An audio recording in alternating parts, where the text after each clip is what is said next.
bienvenue sur cette nouvelle vidéo que j'ai intitulée Stop Contrôle.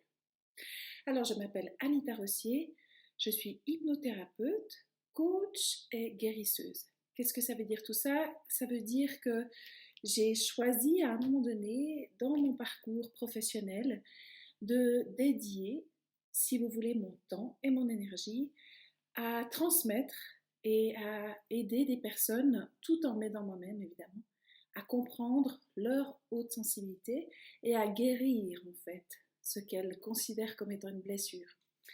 Alors la blessure est autant identitaire que philosophique qu'existentielle parfois. Donc en particulier si on n'a pas su suffisamment tôt qu'on était une personne hautement sensible, qu'on s'est suradapté, qu'on a cru qu'on devait correspondre à un certain moule, un certain schéma, qu'on devait faire la même chose que les autres, qu'on devait réussir de la même façon que les autres, et surtout qu'on allait être heureux de la même façon que les autres. Ce qui est malheureusement pas tout à fait le cas quand on est une personne hautement sensible. On a des besoins psychologiques qui sont différents, on a des conditions neurobiologiques qui sont différentes, et on a surtout des besoins, je dirais, physiques et existentiels qui sont différents. Donc on ne va pas s'épanouir de la même façon que la plupart des gens. Je présente déjà tous ces éléments dans de précédentes vidéos. J'ai une chaîne YouTube que vous pouvez découvrir, sur laquelle j'ai mis toute une série de vidéos sur tout un tas de sujets déjà. Mais aujourd'hui, j'avais vraiment envie d'aborder ce sujet du contrôle. Alors, pourquoi le contrôle? Parce que tout simplement, c'est une des choses qui caractérise peut-être le plus. C'est dans les top 5 en tout cas on va dire, les personnes hautement sensibles, c'est qu'elles réfléchissent beaucoup et qu'elles ont besoin de contrôler. Alors par contre, on nous dit souvent, mais voilà, tu veux tout contrôler, tu réfléchis trop, etc., tu te poses trop de questions, vis l'instant présent, etc., fais confiance à la vie, mais on ne sait pas tout à fait comment s'y prendre. Puis surtout, souvent on ne se rend pas compte qu'on est en train de contrôler. C'est des habitudes qu'on a prises depuis tellement longtemps, on ne sait pas vraiment comment revenir en arrière. Donc, dans cette vidéo, je vous dis tout de suite, j'apporte aucune solution miracle. Moi, je ne crois pas du tout qu'il suffit d'aller sous la douche, réciter 21 fois, je fais confiance à la vie m'apporte tout ce dont j'ai besoin pour me sentir libérée du contrôle. En tout cas, pour moi, ça n'a pas fonctionné. Donc, ce que je vais présenter là, c'est un tout petit peu, si vous voulez, la racine, les causes, pourquoi, en tant que personne hautement sensible, peut-être aussi si on n'est pas hautement sensible, hein, mais c'est vrai que c'est des profils que je connais moins bien. Pourquoi est-ce qu'on commence à contrôler? Qu'est-ce que ça nous apporte en fait? Quelles sont aussi les croyances qui sont là derrière? C'est-à-dire qu'il y a des éléments dans notre psyché, dans notre façon de fonctionner qui nous poussent à penser que c'est de cette façon-là qu'on va pouvoir être heureux et qu'on va pouvoir survivre aussi parfois. Parfois, c'est vraiment des stratégies de survie finalement. Alors, justement, pourquoi est-ce qu'on se met à tout contrôler? Il y a, à mon avis, hein, puis je ne prétends pas avoir là une liste exhaustive, mais à mon avis, il y a différentes raisons qui expliquent cela. La première des raisons, probablement, c'est l'intensité de nos ressentis. C'est tellement difficile pour nous lorsque quelqu'un, par exemple, est en colère. On va tout faire pour contrôler ce qu'on va dire, ce qu'on ne va pas dire, ce qu'on va faire, ce qu'on ne va pas faire, pour éviter d'être dans une situation de ce type-là, conflictuelle, où on va devoir affronter la colère d'une autre personne. C'est aussi souvent difficile pour nous d'être en colère. Donc, on va tout faire pour éviter de se retrouver dans de telles situations. La plupart du temps aussi, finalement, ce qu'on veut, c'est éviter de souffrir. Parce que pour nous, tout est intense. Quand on est triste, on est super triste. Quand on a peur, on a super peur. Quand on est fâché, on est super fâché. Et tout ça, c'est pas évident à accueillir, c'est pas évident à comprendre, c'est pas évident à digérer. Donc, on va vouloir consciemment ou inconsciemment ou quelque chose un peu entre les deux, vouloir éviter que ça ne se produise. Donc, on va réfléchir à l'avance, on va anticiper pour ne pas se retrouver dans de telles situations. Et si jamais ça m'arrive, à moi par exemple, des situations que je ne peux pas éviter, qui me mettent dans des intensités émotionnelles que je n'arrive pas à gérer, tout à fait inconsciemment, je vais faire ce qu'on appelle une dissociation. Alors, allez pas comprendre par là un terme psychiatrique, mais c'est simplement que quelque part, je vais me couper au niveau émotionnel. Le problème quand je fais ça, en fait, C'est qu'évidemment, ça me préserve quelque part de ressentir l'intensité de ma peur ou de ma tristesse ou de ma colère. Le problème, c'est que je ressens pas le reste non plus. C'est-à-dire que je vais à la forêt promener mon chien et j'arrive pas à me sentir dans la joie de ce moment. J'arrive plus à sentir que j'aime les gens. Pourtant, je le sais que je les aime profondément, mais j'arrive plus à le sentir. Et ça, c'est très déstabilisant. Quand ça dure un jour ou deux, parfois, je ne vais pas tout de suite m'en rendre compte. Mais mon entourage va me dire, mais tiens, tu as l'air un peu absente, à quoi tu penses, on dirait que tu réfléchis beaucoup, où est-ce que tu es, tu es dans la lune, etc. Tout ce genre d'expressions qui vont dire, ok, là, il y a quelque chose qui s'est passé, qu'est-ce que j'ai pas réussi à accueillir. Et parfois, ce qui s'est passé, j'en ai même pas conscience. C'est-à-dire l'ampleur de l'émotion, je me suis tellement dissociée que finalement ça a disparu. Et c'est tout un travail ensuite de faire ce qu'on appelle à nouveau un ancrage, de revenir dans le corps et de s'autoriser à ressentir toutes ces choses dans leur intensité. Et pour ma part, ça m'a pris des années à comprendre que tout finissait par passer. Donc même si je suis ultra triste et que dans ce moment-là, j'ai l'impression que ça va jamais s'arrêter, que personne dans tout cet univers n'a jamais été aussi triste que moi, que je vais vraiment m'enterrer sous le poids de mes larmes et plus jamais ressortir de l'eau, ça finit quand même par passer. Et si vraiment on est pleinement dans l'indécidé de l'émotion, ça dure maximum 4 minutes. Donc c'est dire à quel point c'est paradoxal. Mais quand je suis là-dedans, l'émotion est tellement forte, quelque part, j'ai l'impression que ça va jamais s'arrêter, que ça va tout le temps être comme ça. Et ça m'a piégée bien des fois. Avec l'expérience, avec les années, avec le travail sur soi, avec le fait aussi d'accompagner tout un tas de gens là-dedans, maintenant, ça n'arrive plus de façon aussi permanente. Toutefois, quand les circonstances sont vraiment tout à fait trop importantes, j'ai encore quelques jours pour arriver à intégrer tout ça. Avec ça aussi, j'ai appris une chose, c'est que c'est important d'être bien avec soi-même. C'est-à-dire que personne autour de nous, à moins d'être hautement sensible, comprend ce que c'est cette intensité. Donc, on ne peut pas porter de jugement là-dessus. On fait ce qu'on peut. Quand on est prêt, on accueille. Et parfois, on a aussi besoin de quelqu'un qui soit là, une personne bienveillante. Ça peut être un ami, ça peut être un conjoint, ça peut être un parent, ça peut être un thérapeute qui nous aide en fait à traverser cette épreuve. Et ça, je trouve que c'est aussi beau parce qu'on se rend compte que dans la vie, finalement, on ne peut pas tout faire tout seul, que parfois on a besoin des autres. Et c'est ça que j'aimerais dire aussi, c'est que souvent, on va dire que la personne hautement sensible, elle est dépendante affective, qu'elle ne sait pas se débrouiller seule, qu'elle ne peut pas être seule. Et ça, à mon avis, c'est pas vrai. Simplement, je pense qu'en tant que personne hautement sensible, on a réellement besoin d'une intensité relationnelle pour pouvoir partager en fait l'intensité de nos émotions. Personnellement, j'ai été diagnostiquée en tant que personne avec un syndrome d'Asperger, donc une personne autiste.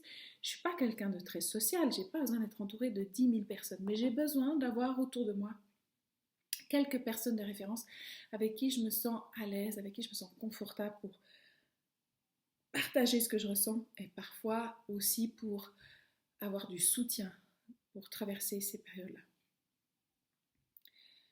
Une autre raison pour laquelle on peut parfois vouloir contrôler, c'est que on a tous dans notre tête un plan, un peu ce qu'on voudrait pour notre vie, comment on voudrait que les choses se passent, de quoi est-ce qu'on rêve, etc. Moi, ça a été le cas pendant longtemps. Par exemple, quand j'étais adolescente, la seule chose que je voulais, c'était me marier puis avoir des enfants. Parce que là où j'ai grandi, c'était comme ça que ça se passait. On trouvait un petit ami, ensuite on se mariait, puis on avait des enfants, à environ 22, 23 ans, à 24 ans on avait une villa, à 25 ans on avait une tourane, etc. Et moi je pensais vraiment que ça allait se passer comme ça pour moi, et surtout c'était la seule chose vraiment que je voulais. Alors bien sûr, je voulais aussi avoir un métier, donc je voulais aussi avoir une formation, mais finalement pour moi, ce que je pensais qui allait vraiment me rendre heureuse, c'était de fonder cette famille-là. Sauf que le problème, c'est que quand j'ai eu 25 ans, quand j'ai eu 30 ans, quand j'ai eu 35 ans, j'avais toujours pas trouvé cette personne merveilleuse avec qui faire mes enfants. Et j'ai dû composer avec tout ça et trouver le moyen d'être épanouie dans ma vie alors que les choses ne s'étaient pas passées comme je l'avais décidé. Et je peux vous dire que ça n'a pas toujours été facile. C'est-à-dire que, voilà, s'il y a des deuils à faire, le deuil aussi de ne pas être comme tout le monde. Le deuil aussi de ne pas réussir comme tout le monde, par exemple.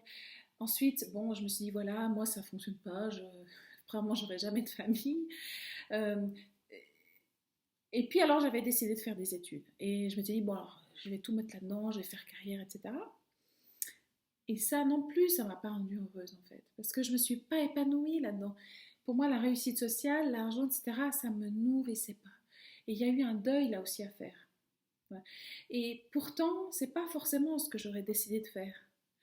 Euh, mais voilà, la vie nous apporte parfois, sans vraiment qu'on sache, ce qu'il y a de meilleur pour nous faire évoluer. Et pas forcément tout ce qu'on veut ou ce qu'on pense vouloir. Ça, c'est très important.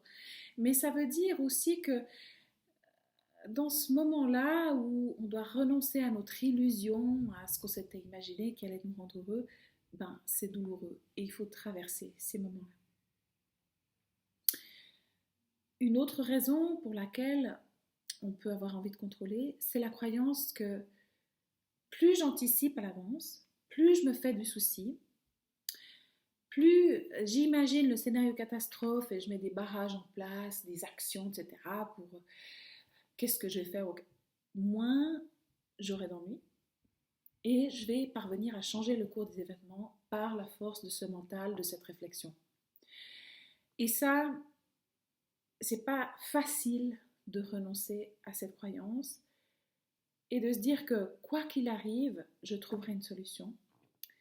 Et de se dire que finalement, quand vraiment ce sera nécessaire d'agir, j'aurai cette intuition, j'aurai ce quelque chose en moi qui me dira qu'il est temps de faire attention.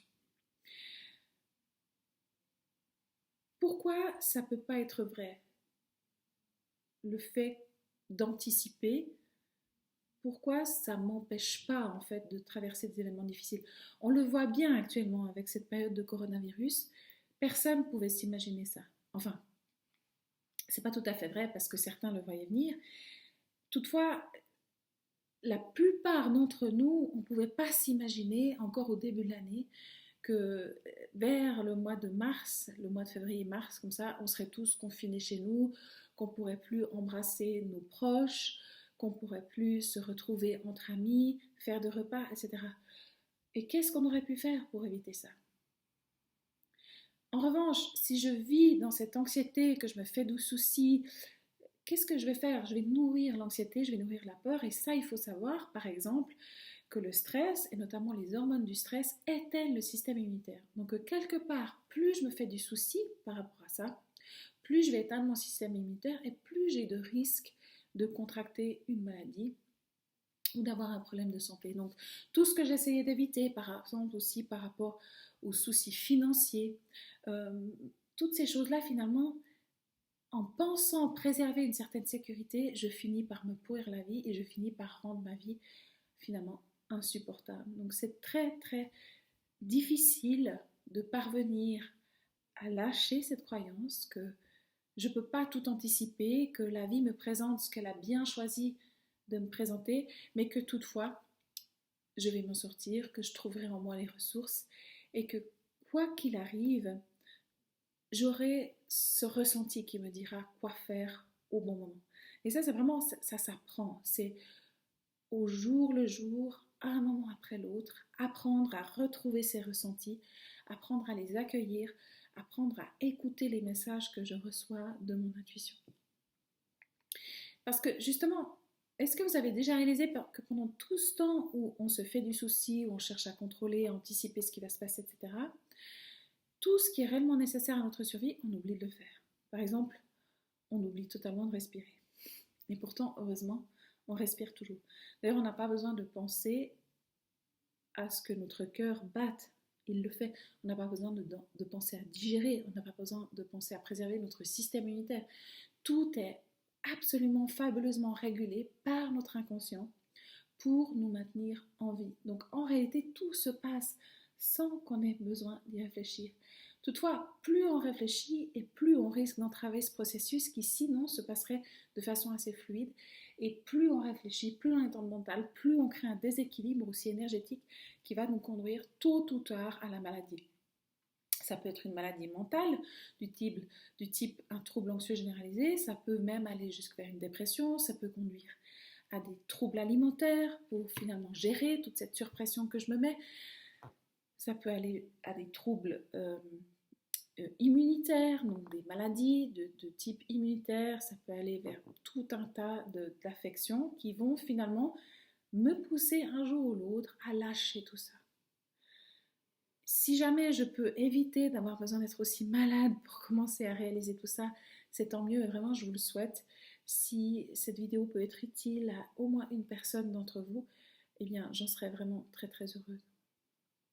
Donc c'est important de réaliser qu'on ne peut jamais vraiment tout anticiper et que finalement notre meilleur outil dans la vie c'est l'intuition. Ce qui doit arriver arrive toujours, malgré tous les efforts que je mets en place pour essayer de l'éviter. Et ce qui ne doit pas arriver n'arrive pas, malgré tous mes efforts pour forcer le chemin. Alors là, je sais que je suis en totale contradiction avec plein de bouquins de développement spirituel que si vous êtes comme moi, vous avez certainement déjà lu pour essayer d'être heureux dans la vie, qu'il faut faire des affirmations, qu'il faut choisir ses rêves, qu'il faut visualiser ses rêves, etc., etc. Alors oui, je pense que ça fonctionne, mais pas si on est dans l'effort, pas si on part d'un endroit en nous qui est dans la peur et surtout pas si on veut décider avec notre mental de ce qui va nous rendre heureux.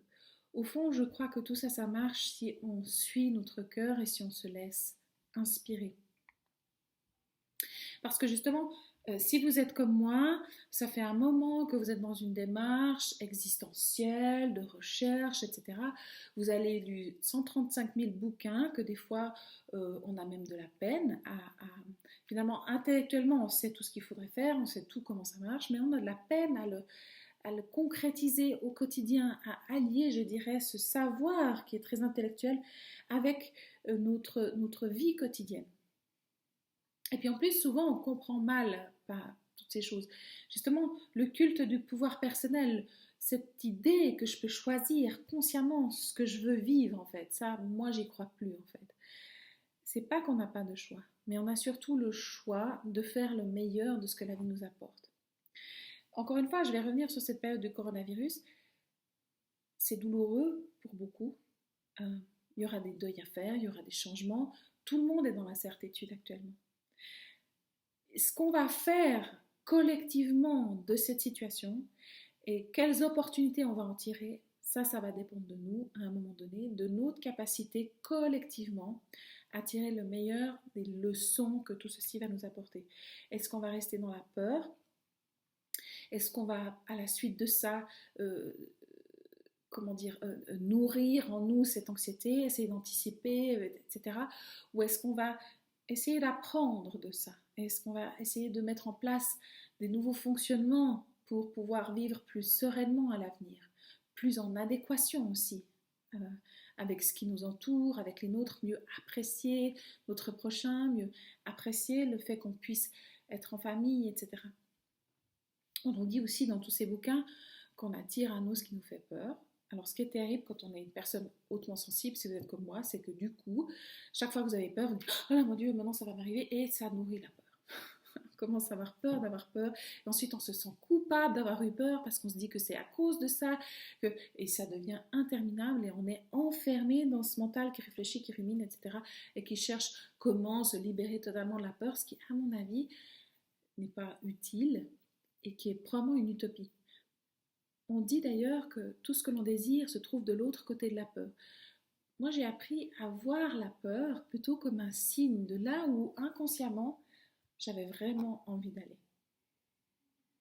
Ensuite, j'essaie d'apprivoiser cette peur. J'essaie de mettre en place des choses qui me permettent d'y aller quand même, pas à pas, quand je me sens prête. Et ça m'a vraiment aidé, par exemple, à faire cette transition professionnelle. Ça m'a vraiment aussi aidé à traverser cette période dans laquelle je suis actuellement, où finalement, après avoir fait le deuil de fonder une famille, je suis miraculeusement tombée enceinte. Et ça a soulevé beaucoup de peur sur mon avenir, etc. Et voilà, j'y suis allée pas à pas, jour après jour, et j'ai essayé vraiment d'accueillir toutes les phases de cette période du mieux que je pouvais. Et je dois dire que j'ai énormément appris grâce à tout ça. On nous dit aussi, ben voilà, il vous faut envoyer dans l'univers des vibrations positives, sinon vous allez pourrir l'énergie de la Terre, ou je sais pas quoi. Alors nous, on se dit, oh là là, chaque fois que j'ai peur, je fais du mal aux autres, enfin, ça prend des proportions terribles.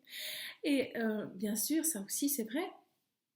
Mais encore une fois, pour moi, le meilleur moyen d'envoyer des vibrations positives, c'est d'accueillir ce dans quoi je suis actuellement, de cesser de lutter contre ça. Et ça me permet d'éviter d'être en conflit avec moi-même. Et ça veut dire que ce faisant, petit à petit, j'accueille ce qui se passe et que c'est comme ça que je le transforme et que justement j'élève ma vibration. C'est pas la peine de lutter, de vouloir nier ce qu'on ressent et de s'imaginer qu'on est censé être tout le temps, voilà, une espèce d'Eldorado émotionnel.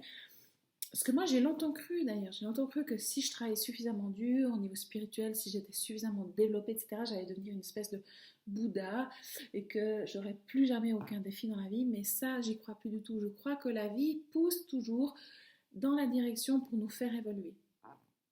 Et aussi, le but, c'est pas forcément peut-être d'être tout le temps dans la joie, dans la perpétuité, de jamais avoir peur, d'être tout le temps dans le lâcher prise, mais c'est plutôt de faire de son mieux jour après jour pour accueillir ce qui est là maintenant et cesser d'être en conflit avec ça et en conflit avec moi-même. Justement, être dans l'instant présent, qu'est-ce que ça veut vraiment dire? Et je crois que si on est vraiment dans l'instant présent, il y a parfois des moments dans la vie qui viennent nous mettre au défi. Et c'est pas la peine de faire du déni de ça. Et être vraiment dans ce moment, c'est l'accueillir pleinement avec ce que ça génère en moi comme intensité émotionnelle, du mieux que je peux. Et si dans ce moment-là, c'est pas possible, alors peut-être que je remets ça à plus tard avec bienveillance et je me dis qu'à un moment donné, je trouverai en moi les ressources parce que quoi qu'il arrive, rien ne dure jamais. Parce que justement, moi, ce que je pense, c'est que finalement, c'est une forme d'ego, tout ça. C'est une forme d'ego spirituel. C'est comme si on avait un petit bonhomme ici qui nous parlait et qui disait, t'as pas le droit de ressentir ça, tu devrais pas, tu devrais pouvoir lâcher prise, tu devrais pouvoir faire confiance à la vie, tu gna gna gna. Euh, finalement, euh, c'est une partie de nous qui nous pousse à être parfait, qui nous pousse à atteindre un idéal qui n'existe pas et qui finalement entretient cette souffrance justement. Alors que si je me dis, ok, ben voilà, là dans cette situation, moi j'ai fait mon mieux, j'ai peut-être mal réagi, je me suis énervée, j'ai eu peur, j'aurais pas dû, j'essaierai de faire mieux la prochaine fois et j'accueille ça pleinement et je fais vraiment de mon mieux déjà pour être en paix avec moi-même dans les moments où je ne peux pas être en paix. Alors vous me direz, mais quelles sont les pistes? Là, j'ai essayé d'expliquer un petit peu comment on en arrive là, comment on en arrive à trop penser, à ruminer, à dire que je devrais ressentir autre chose que je ressens. Ce que je ressens, je devrais vivre autre chose que je suis en train de vivre. Je suis pas assez bien. Si j'étais suffisamment bien, je ne serais pas en train de vivre cette épreuve, etc., etc. Tout ça, c'est bullshit, comme on dit en anglais. Donc, à mon avis, l'idée, si vous voulez, c'est de changer sa manière de penser. C'est vraiment une refonte de votre façon de penser, de fonctionner, et parfois aussi de ne pas penser, parvenir à cesser de penser pendant un moment pour juste être là. Alors, les croyances principales à changer, c'est ça. Depuis le conscient, je peux obtenir ce que je veux si je travaille suffisamment fort. Ok, mais est-ce que c'est vraiment ce qui est juste pour moi? Est-ce que parfois mon mental n'est pas en train de me mentir? Est-ce que ce que je veux, c'est vraiment ce qui va me rendre heureuse? Ou est-ce que c'est ce que la société attend de moi? Ou la famille attend de moi? Ou simplement ce que j'ai cru qui allait me rendre heureuse? Voilà. Au fond, la seule façon de vraiment savoir ce qui est juste, c'est simplement d'accueillir ce qui est là, parce que c'est juste, obligatoirement juste, on est obligatoirement au bon moment, sur le bon chemin. Ça ne veut pas dire qu'on ne peut pas faire des choix pour changer certaines choses, mais ça veut dire qu'on en est là pour une bonne raison. On en est là parce que c'était ça qu'on avait à apprendre. C'est aussi la croyance que je devrais être différent, je devrais avoir déjà réussi à dépasser ça ou ça, j'arrive pas à croire que j'en sois encore là, etc. Tout ça, c'est aussi des croyances parce que tout simplement, on en est là. À quoi ça sert de lutter contre ça? À quoi ça sert de s'en vouloir, de se sentir coupable? On fait que gaspiller l'énergie finalement. J'en suis là parce que pour l'instant, c'est le mieux que je puisse faire. Et il y a peut-être une très bonne raison pour laquelle je suis différente. Il y a peut-être une très bonne raison pour laquelle actuellement ce que je suis en train de vivre ça me correspond pas. C'est peut-être parce que quelque chose de mieux m'attend. Mais j'aurais jamais découvert ça si je ne m'étais pas autorisée à être vraiment authentiquement avec ce qui est là et de voir en face que la vie que je vis ne me correspond pas. Justement, abandonner aussi cette illusion que lorsque j'aurai suffisamment travaillé, évolué, que je serai suffisamment consciente, présente, etc., etc., la vie devient un long fleuve tranquille. Ça, à mon avis, c'est une grande illusion. Et il y a un livre que je vous souhaite de lire si toutefois vous êtes bloqué là-dedans, c'est Après l'extase, la lessive. C'est magnifique, c'est un moine, donc il est américain, mais il se retire au Tibet, je crois, pour méditer dans un temple pendant des années. Évidemment, il atteint l'éveil spirituel. Puis il se pose vraiment la question de savoir c'est quoi l'éveil spirituel. Et il se met à interviewer, je ne sais plus, une grande quantité de personnes qui ont vécu l'éveil spirituel via différentes philosophies. Donc des bouddhistes, des musulmans, des chrétiens, depuis voilà, différentes approches en fait. Et tous partagent ça. Il y a ce moment d'éveil qui est merveilleux, où je me sens connectée, etc. Ce que nous, les personnes hautement sensibles, nous avons beaucoup plus de chances d'atteindre en fait, parce qu'on a ce côté très connecté, on a ces perceptions extrasensorielles qui nous permettent d'être en lien avec ces mondes subtils. Mais il raconte aussi ce qui se passe après. C'est-à-dire que souvent, donc les personnes se retirent 3 ans, 4 ans, 5 ans, 10 ans dans un ashram ou dans un temple, etc., méditent toute la journée, découvrent des états de conscience extraordinaires, croient se libérer de leur ego. Puis un jour, ils retournent dans la société et là, c'est la grave dépression en fait. C'est la confrontation avec le fait qu'on ne peut pas, tant qu'on est sur Terre, et tant qu'on est présent et confronté avec ce que c'est que la vie sur Terre, avec les différentes personnalités, les différentes forces qui sont sur Terre, on ne peut pas se libérer de l'ego. Ça fait partie de cette expérience sur Terre. Et le simple fait de penser qu'on en est libéré, c'est qu'on est complètement dedans dans cette forme d'ego spirituel. Donc voilà, tout ça finit par nous rendre coupables parce que, en plus, quand je suis pas dans un temple, mais que j'ai des factures à payer, j'ai des enfants à élever, etc., tout un tas de contraintes que la vie m'amène, il y a parfois, ça vient toucher en fait en moi certains aspects de l'ego en fait. Donc le mieux c'est d'apprendre à ne pas se laisser manipuler par ça, mais le simple fait de penser qu'on va pouvoir le faire disparaître, ça c'est de nouveau une forme de contrôle. C'est vouloir avoir le contrôle sur ce que je vis, décider de ce que je suis censée vivre, à quel moment et ressentir, etc. Alors quels sont les exemples les plus frappants en fait qui me montrent que je suis en train de contrôler? Par exemple, j'entre dans une pièce et puis il y a là une personne, ça peut être un collègue, ça peut être mon conjoint, ça peut être ma maman, ça peut être ma soeur, etc.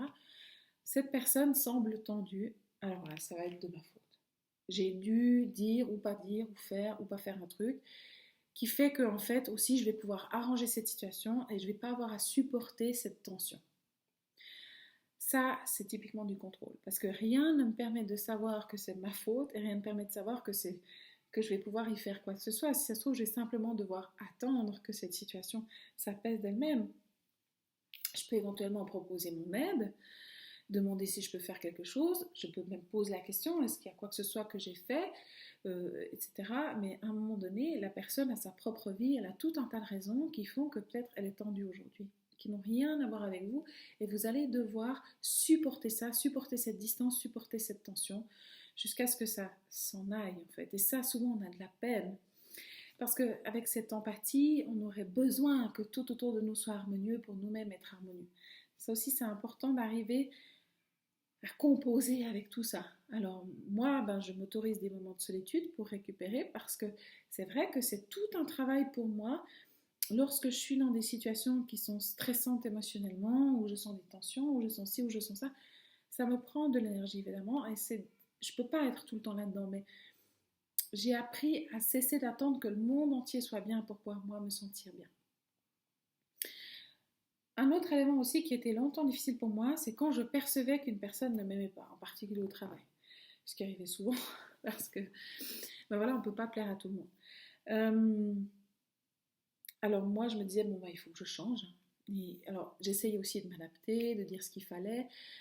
Parfois, je continue de le faire, c'est-à-dire je m'adapte à la personne à ce que je pense que je peux lui dire, au sujet que je pense pouvoir aborder, par exemple, je fais de mon mieux pour pas blesser la susceptibilité, mais finalement, je ne peux pas fondamentalement changer qui je suis. Je me souviens d'ailleurs qu'au début, quand j'ai commencé comme ingénieur, on me disait oui, Anita, tu n'as pas assez confiance en toi, tu devrais prendre plus d'initiatives, etc. Gna, gna, gna. Alors bon, j'ai dit ok, j'ai pris ça vraiment sur moi, j'ai pris ça à cœur, j'ai fait une thérapie, j'ai développé ma confiance en moi, je me suis dépassée pour prendre des initiatives, jusqu'à un moment donné où j'avais acquis assez d'expérience, je me sentais voilà mieux, plus forte, et que j'ai commencé un peu à m'exprimer, à prendre l'initiative. Et là, on m'a dit qu'en fait, j'avais trop confiance, que je reniais l'autorité, enfin tout un tas de machins. Donc finalement, ça, c'était très intéressant parce que ça m'a permis de comprendre qu'on ne peut jamais plaire à tout le monde. En fait. Donc, il y a toujours quelqu'un qui va trouver un truc que vous devriez faire différemment. Forcément, parce qu'on a tous dans la vie notre vision, notre point de vue. Et puis, à partir du moment où on est soi-même, on va déranger quelqu'un. C'est obligatoire. Et de pouvoir accepter ça, de cesser de vouloir contrôler ça, que tout le monde m'aime, que tout le monde me trouve merveilleux, que tout le monde me pense parfaite, etc.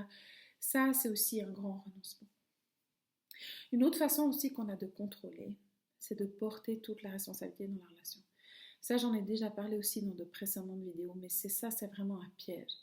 C'est-à-dire que pour souvent éviter de perdre la personne, pour éviter d'avoir aussi des conflits, je vais prendre sur moi la responsabilité de répondre aux attentes de la personne, souvent en interprétant, en anticipant ce qu'elle voudra et sans vraiment lui poser la question. Et finalement, donc je vais donner dans une relation. Puis à un moment donné, je vais sentir ce déséquilibre, je vais me sentir frustrée et je vais forcément être irritable, me mettre en colère, crier, oh là là, c'est pas normal et tout. Alors que la personne en face, parfois, ne comprend rien de ce qui lui arrive. Et ça, c'est vraiment un moyen de contrôler pour éviter de souffrir, pour éviter d'avoir à renoncer à la relation. Et ce qui est paradoxal, et ce qui est, ma foi, aussi un peu triste, c'est que souvent, c'est le meilleur moyen de perdre les gens. Parce que justement, si moi je suis frustrée parce que j'ai donné trop dans une relation et j'ai pas laissé à l'autre aussi l'opportunité de donner dans la relation, alors je crée des déséquilibres qui obligatoirement à un moment donné, si ça va trop loin, vont faire en sorte que la relation doive cesser.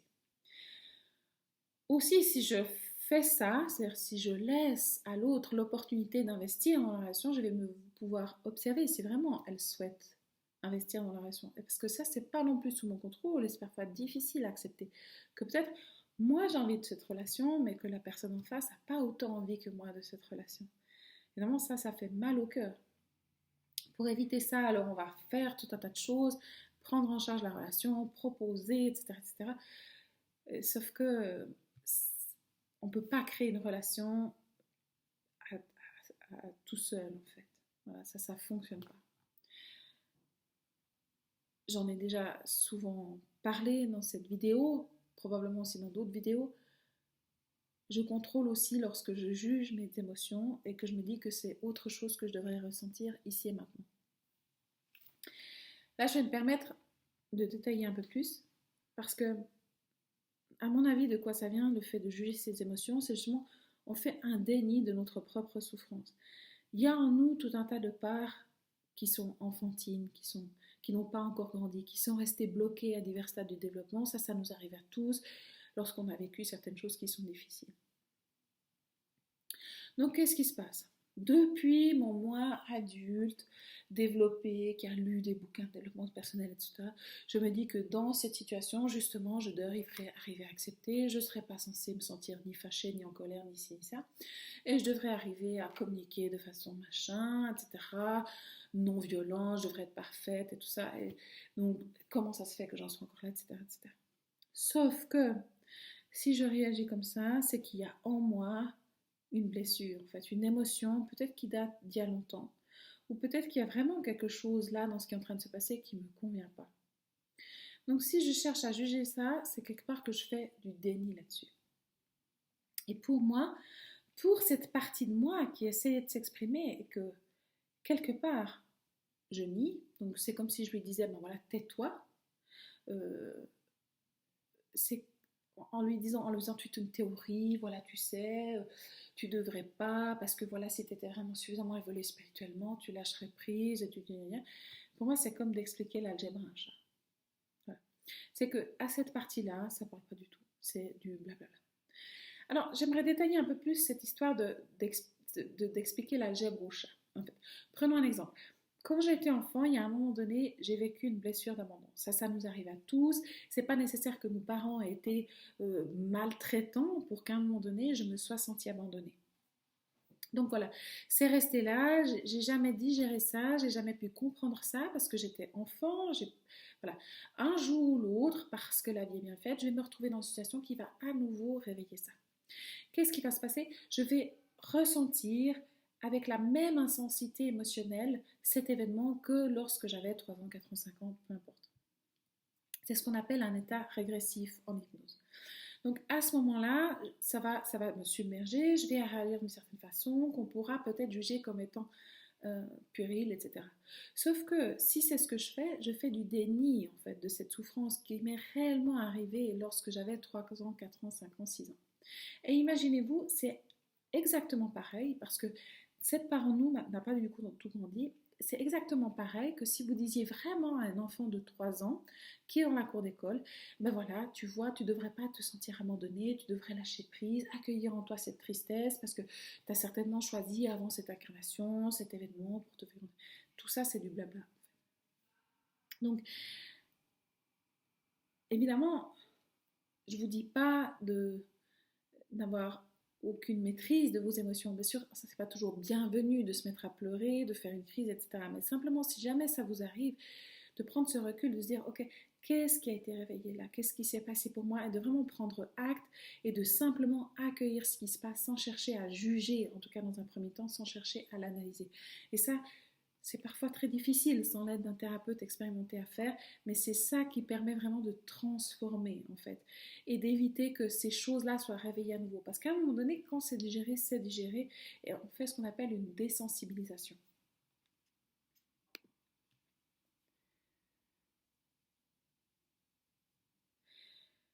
Un autre moyen de contrôler, c'est finalement la suradaptation. Donc je ne dis pas ce que je pense, je ne dis pas vraiment ce que j'ai sur le cœur parce que j'ai peur de blesser et j'ai peur des conséquences. J'ai peur de perdre la relation, j'ai peur de ne pas être aimée, j'ai peur qu'on pense que je suis ci ou que je suis ça. Et ça, c'est vraiment une façon de contrôler. Et c'est assez pervers dans le sens où on peut tellement se prendre au jeu qu'on finit par porter un masque qu'on n'arrive plus à enlever. Donc ça aussi, c'est tout un travail de retrouver son authenticité, de s'accueillir tel qu'on est. Et puis, à un moment donné dans la vie, on se rend compte qu'au fond, ce qui compte le plus, c'est qu'on puisse s'aimer soi-même. On n'a plus besoin que tout le monde nous aime, on préfère s'aimer soi. Et ça, c'est vraiment important d'être en accord avec soi et d'accepter que parfois ça ne plaise pas à tout le monde. Mais qu'au fond, les personnes qui sont vraiment censées être là dans notre vie, elles seront là. Parce que c'est ça qui est juste. Je l'ai déjà dit, l'anticipation, le calcul, envisager toutes les options, ça c'est vraiment des façons de tenter de contrôler. C'est évidemment une illusion, ça peut rendre malade même, mais en tout cas on fait ça assez souvent. Et puis dernier exemple que j'ai envie de mentionner ici, c'est le fait de vouloir être parfait. Parce que déjà la perfection ça n'existe pas. Et le fait de vouloir être parfait, c'est vraiment de contrôler son image, en fait. De décider depuis cette petite voix-là qui juge de comment je serais censée être, de quel poids je devrais faire, les habits que je devrais porter, le fait que je devrais toujours communiquer de façon parfaite, je ne devrais jamais m'énerver, je ne devrais jamais être triste, je ne devrais jamais avoir peur, etc., etc., etc. De vouloir tout le temps être parfait, c'est vraiment un type de contrôle qui péjore la qualité de vie, qui rend anxieux, en fait. Et de pouvoir se libérer de ça, c'est un chemin. Mais c'est le chemin vraiment qui nous libère aussi et qui nous permet d'accueillir la vie et tout ce qu'elle peut avoir à nous apporter, les surprises qu'elle peut avoir à nous apporter. Donc d'où vient la racine de ce contrôle? Fondamentalement, je pense que avant tout, c'est un manque d'amour pour soi, un manque de bienveillance pour soi et probablement un manque de confiance en soi et dans les autres et un manque de confiance dans le plan divin. Alors, moi, personnellement, j'ai pas trouvé vraiment de moyen de m'apaiser avec tout ça sans développer ma vie spirituelle, sans comprendre ce que ça signifiait pour moi, le plan divin, Dieu, quel que soit le nom qu'on veuille lui donner, la source, la nature, etc. Peu importe ce qui vous parle à vous, mais de vraiment entrer en relation et d'apprendre à développer cette confiance et d'apprendre à développer cette relation de confiance. Parce que c'est vraiment, pour moi, là qu'on se libère de cette prison du mental et aussi qu'on découvre qu'il y a en nous des aspects beaucoup plus profonds. Ça se développe un jour à la fois, un jour après l'autre, un moment après l'autre.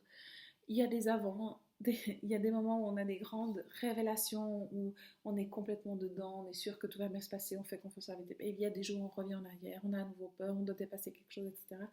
C'est un chemin, c'est vrai, c'est un chemin qui est peut-être sinueux, mais c'est un chemin qui apporte vraiment une profondeur à la vie, et puis surtout le véritable accomplissement, je dirais. Ça demande de se fier à son intuition, de changer son point de vue et aussi d'apprendre à apaiser son esprit. Et tout ça, je dirais que ça ne se fait pas en un jour. Rome d'ailleurs ne s'est pas construite en un jour, mais c'est vraiment la voie vers une vie plus apaisée. Et d'ailleurs, c'est aussi un peu dans tous ces bouquins de développement personnel où on nous raconte que c'est censé être facile et qu'on est censé juste faire quelques affirmations sous la douche et que ça va comme ça miraculeusement. Mais c'est faux en fait. Ça aussi c'est une illusion qui fait souffrir. Tout ça, tous ces renoncements, tous ces lâcher prises, tous ces moments d'acceptation, ça prend vraiment du temps. Mais si le but n'était pas toujours d'avoir ce que je voulais, mais d'apprendre à aimer ce qui est là et de comprendre que c'est ça qui est juste pour moi parce que c'est ça qui me fait évoluer, c'est ça qui me permet de dépasser ce que j'ai à dépasser, sinon ce ne serait pas là devant moi, de renoncer à cette illusion que je puisse contrôler. Ça ne nous appartient pas de juger finalement. On fait de notre mieux pour accepter les circonstances et les circonstances, elles nous sont données, on ne peut pas les choisir. Ce que moi aussi j'ai vraiment éprouvé dans ma vie, c'est que les âmes les plus évoluées sont avant tout là pour servir, en fait. On n'est pas là pour obtenir tout ce qu'on veut en dépit des autres, en dépit du bien commun, en dépit du monde. On est là pour servir, pour évoluer, pour comprendre et pour apprendre. Alors qu'est-ce que cela veut dire? C'est que bien sûr on reste à propre priorité, on doit prendre soin de nous avant tout, mais c'est un choix en fait de comprendre que ce qui m'arrive c'est là pour une bonne raison et peut-être que c'est pas forcément ce que j'avais voulu mais c'est c'était ce qu'il y avait de mieux peut-être pour moi ou peut-être pour la communauté. Ça fait pas de nous une victime, on fait ce choix-là d'accepter d'être sur ce chemin, mais on n'est pas là encore une fois pour obtenir tout ce qu'on veut, pour être tous riches, pour avoir tous un jet, pour tous polluer avec des énormes baraques. C'est pas le but de cette existence. Le but est bien au-delà et c'est fascinant à découvrir. Je terminerai par cette belle citation de Pythagore. Dans le théâtre des humains, les places de spectateurs sont réservées à Dieu et à ses anges. Nous, les humains, on est là pour jouer le jeu, pour éprouver. C'est peut-être une pièce de théâtre, mais elle a l'air vraie et on la joue du mieux qu'on peut. Voilà, j'espère que cette vidéo vous aura été utile. N'hésitez pas à me contacter si vous avez des questions par rapport à ça ou si vous avez besoin d'aide pour développer un des éléments que j'ai présentés dans cette vidéo. Comme je le disais, parfois on a besoin d'un petit coup de pouce. Voilà, vous trouverez toutes mes références sur mon site internet www.anizen.ch. Vous pouvez retrouver d'autres vidéos sur la haute sensibilité sur ma chaîne YouTube sous Anita Rossier. J'ai aussi une page Facebook sur laquelle vous pouvez vous abonner où je publie parfois des articles de mon blog, où je mets des citations, etc. et où je mets aussi les dates des stages, par exemple, que j'organise. Voilà, je vous souhaite vraiment le meilleur. Prenez grand soin de vous et je vous aime. Au revoir.